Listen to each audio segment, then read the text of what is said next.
Yeah, hello, how are you today? Thanks for always staying tuned.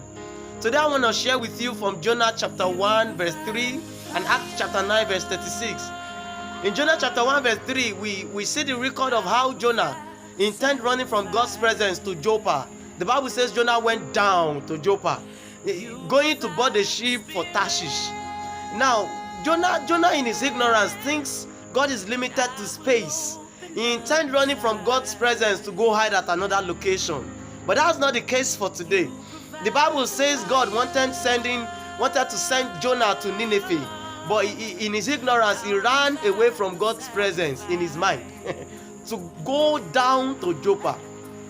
Now in Acts chapter 9 verse 36, there was a record of a woman called Tabitha. Now the Bible says Tabitha lived in Joppa, and in the same Joppa she was called a disciple in the same verse 36. Now the same Joppa.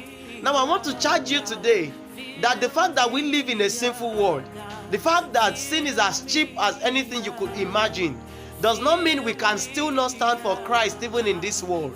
The fact that others are falling out of faith around you and even in your environment and vicinity does not mean you cannot hold on and hold up to your faith.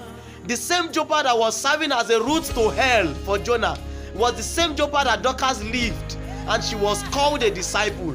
I want to charge you today that you can stand firm and be spiritual like you claim you are. And I want to tell you that it is not the function of where you are, but the function of who you are.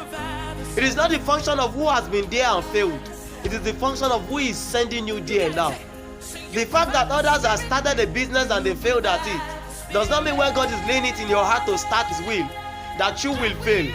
The Joppa that Jonah ran to from God's presence was the same Joppa that Dorcas lived, and she was recorded about that she is a disciple.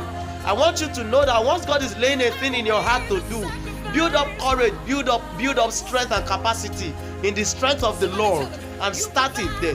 The fact that some people went to school and could not do anything with schooling does not mean if you go and further in your education, you cannot be somebody to reckon with in the world with that same education. It is when God speaks, you do.